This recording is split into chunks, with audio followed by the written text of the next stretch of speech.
Hey guys, Allison here. Well, today is my second installment of life-changing books. Now, the first one that I focused on was a secular book, The Magic of Thinking Big, which might have surprised everybody. This book today is very, very spiritual.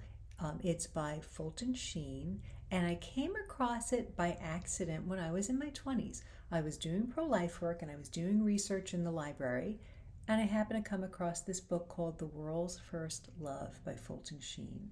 And it's about the Blessed Mother. So I took it home and I read it, and I was just absolutely blown away. It spoke to my soul. It was so beautiful.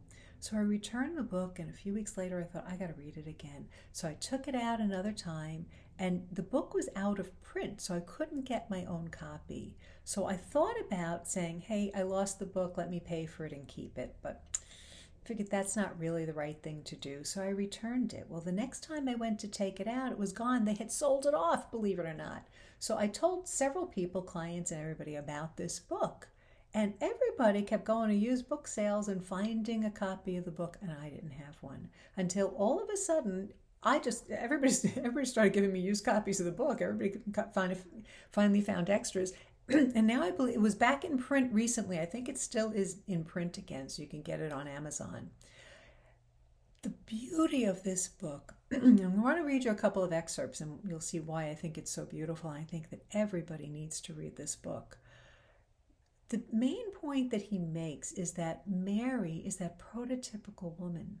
And he says that Mary is the woman every man loves when he loves a woman. Right, this perfection of womanhood. There's a chapter on the Virgin Mother, and I want to read you a couple of things that I think were so beautiful. All right, one says, Mary calls herself Ancilla Domini, the handmaid of the Lord. Not to be this for any woman lowers her dignity. Woman's unhappiest moments are when she is unable to give. Her most hellish moments are when she refuses to give. Tragedy stalks when woman is forced by economic and social circumstances to busy herself in those materialities which hamper or dam up the outpouring of that specific quality of surrender to divine purpose which makes her a woman. Denied an outlet for the bursting need of giving, she feels a deeper sense of emptiness than a man, precisely because of the greater depths of her fountain of love. Isn't that beautiful?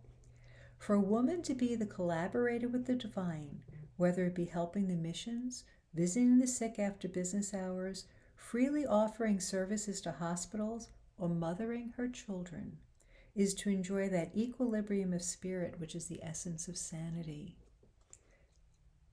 Is that not beautiful? To be happy, she must bring the divine to the human.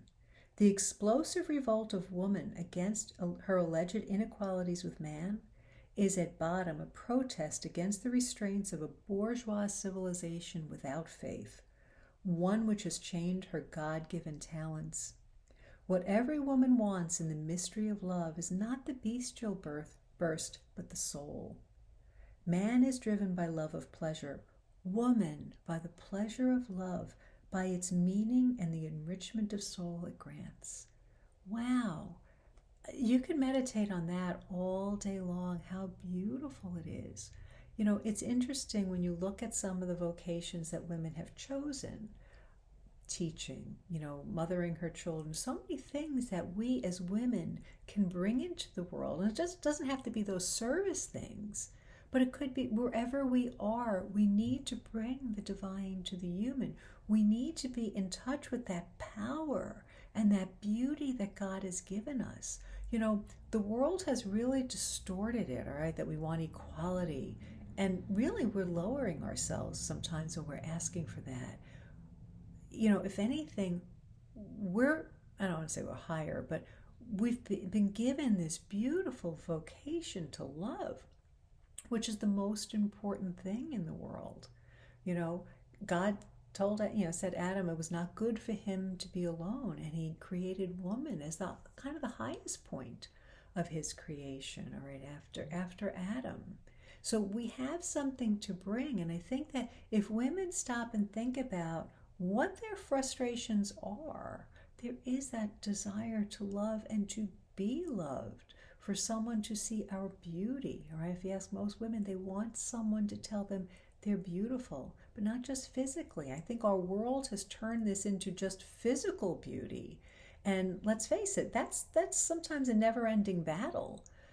But if we work on those interior virtues of real beauty, all right, inner beauty, you look at somebody like Mother Teresa, she's beautiful, all right, not physically, but she exuded this beauty because she loved, all right. So I think that this is such a great book. It was so incredibly life-changing for me. I hope you take the time to read it. If you have, please make your comments in the comments. If there's another book by Fulton Sheen that you love, and there's so many good ones, share that in the comments, all right? Because what we want to do with this series is help you to kind of feel, well-rounded, well-grounded, and what he said, the essence of sanity, all right? That when we are giving, now I'm not talking about being a doormat. I want to be really clear on that. But when we are free to give, and I love like Proverbs, I think it's 36, the last chapter of Proverbs, about a virtuous wife. She's not sitting home eating bonbons. She has her own business, all right? She's taking care of everybody.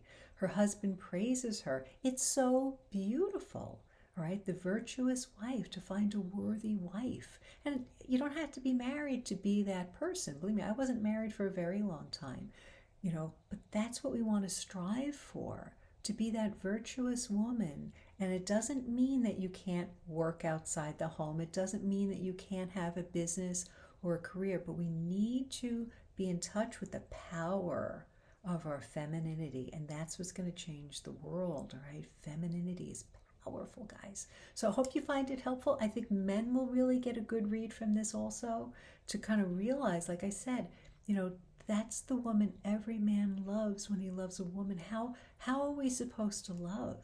All right, our world is not telling us that these days.